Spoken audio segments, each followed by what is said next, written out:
From the time the first tree was felled to create a road, transportation in Fairfax County has evolved into one of the most diverse networks in the nation. Dirt roads once used to transport tobacco and livestock have given way to a complex highway system traveled by millions of people each year. Early railroads have transformed into a sophisticated rail network, providing a direct and easy commute into our nation's capital. And as travelers took flight, Fairfax County became connected to the world.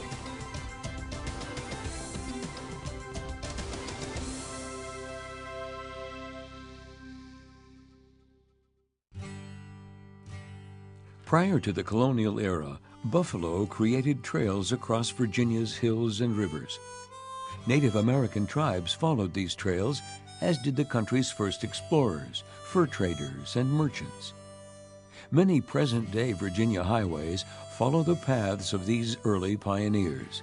Today's Route 7, which goes from Alexandria to Leesburg, was one of the earliest roads, really an Indian path originally. And another road would be Ox Road that carried ore from out near today's Dulles Airport in the Frying Pan area to Occoquan. And it retains the name Ox. Oxen pulled wagons of the ore from that area to Occoquan. As the county's agrarian economy emerged, roads played a vital role in the area's economic success. Well, the earliest roads in Fairfax County, besides getting people from one place to another, were created for the principal agricultural product, tobacco, and to get tobacco to the warehouses and ships on the Potomac River. These were called rolling roads, and hogsheads of tobacco were rolled along them to the warehouses and the ships. Rolling road retains that name today. Like today's commuters, early travelers looked for the easiest ways to get around. President Jefferson, a couple days after his second inauguration, wrote to Nicholas Fitzhugh, one of the owners of the Ravensworth plantation, for a shortcut to get home to Monticello. And Nicholas replied to that letter, and let me read just a part of it to you. He says, "The principal advantage contemplated is that you miss a bad bridge and a steep hill near my brother Cook's meadow. After passing Miner's Lane, you cross a road and ascend a hill, and passing through a short lane of Mr. Whiting, you enter an old field. After passing the barn, you enter the first gate on the right, passing a road not much beaten. To the Alexandria Road, you cross it and go through a gate on each side." So here was the President of the United States going through barnyards and crossing fields, opening and closing gates, trying to beat the traffic in the bad roads. Many Fairfax County roads were the sites of military conflicts. During the Civil War, in the Battle of Chantilly, Confederate and Union soldiers fought in the pouring rain for hours on the land between Route 50, Route 29, and sections of present-day Route 66. The early 19th century brought economic hardship to Fairfax County. The overplanting of tobacco decreased farm yields, and a large portion of the eastern county was ceded to Washington, D.C. But a new mode of transportation would bring new opportunities for the area. In 1854, the Orange and Alexandria Railroad line was completed, connecting Richmond to Washington, D.C. Entire communities sprang up around railroad stations, communities like Burke and Fairfax Station. Railroads continued to expand across America, and the first transcontinental railroad was completed in 1869, connecting Fairfax to the rest of the country. Around the same time, Mount Vernon was becoming a popular tourist destination. In 1892, the area's first electric railway moved people between Alexandria and Mount Vernon easily. 4 years later, the line was extended to downtown Washington. This and several other streetcar lines merged into a single interurban system called the Washington, Virginia Railway, moving commuters and shoppers between Fairfax and D.C. But it was the advent of the automobile that most dramatically changed the way people lived, and it would require the roads to change too. But road improvements weren't an easy sell in the Commonwealth or across the nation. To convince people to improve the roads and to boost sales of his cars, Henry Ford produced a silent film called Road to Happiness. Although the county in the movie is identified as Clay County, the movie was filmed largely in Fairfax County, on parts of West Ox Road, and at landmarks throughout the area. Ford's plan largely worked, and the first piece of legislation to extend and improve roads was enacted by Congress in 1916. Despite fierce debate on how to pay for them, road improvements moved forward locally as well.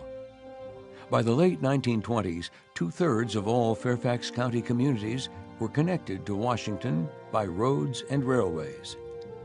In the early 1930s, President Franklin Roosevelt's New Deal created a need for more federal workers.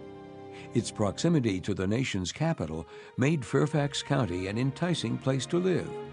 With a federal job and good roads, commuting into D.C. by car was for the first time a viable option. Well, when I think of transportation here in Northern Virginia area, I think it's definitely been influenced by the government in terms of more people moving in, military, government workers, etc. Most people wanted to live in the suburbs, and so therefore they had to have a way to get into Washington. The Federal Aid Highway Act of 1956 authorized the construction of a 41,000-mile national interstate highway system. Part of the plan included the Capitol Beltway. Construction took 3 years, and in August of 1964, the Beltway opened to an enthusiastic public. Of course, we didn't call it the Beltway, it was a circumferential highway. And my mother was a new driver. She had not driven until I was in my teens, and because we was just a one-car family.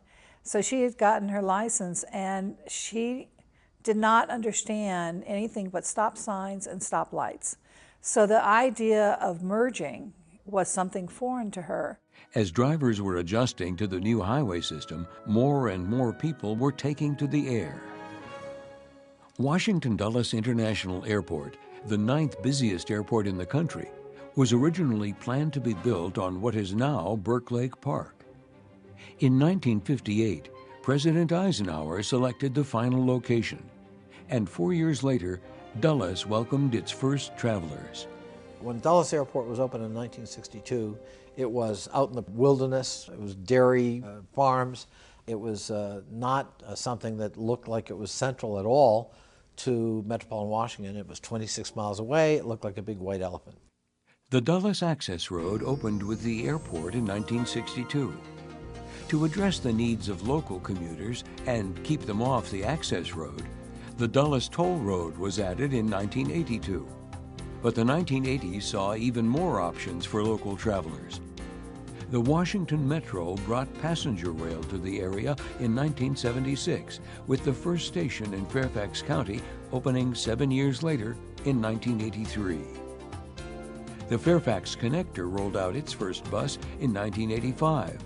And in 1987, the Fairfax County Parkway opened its first section from Route 50 to I-66.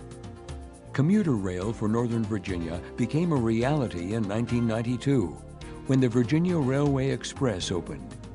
The VRE operated 16 trains and carried close to 5,600 passengers daily. Today, the VRE operates 30 trains and carries over 19,000 riders each day. In November of 2012, the 495 express lanes opened to alleviate congestion and provide new opportunities for carpooling and bus service. Setting about to create choice is really important, and look what we've done. We have the hot lanes, a new choice in the Beltway. We are building the Silver Line, a huge transit expansion, in fact the largest transit expansion in the United States. We put 10 new interchanges in Route 28 and widened Route 28 in a public-private partnership. We widened 123 down to the Occoquan and built a new Occoquan Bridge connecting to Prince William County. We widened West Ox all the way to Reston.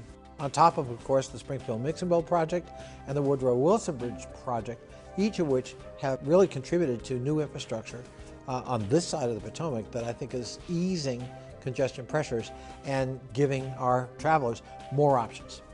Fairfax County's transportation network remains critical to the economic and social activity of the region.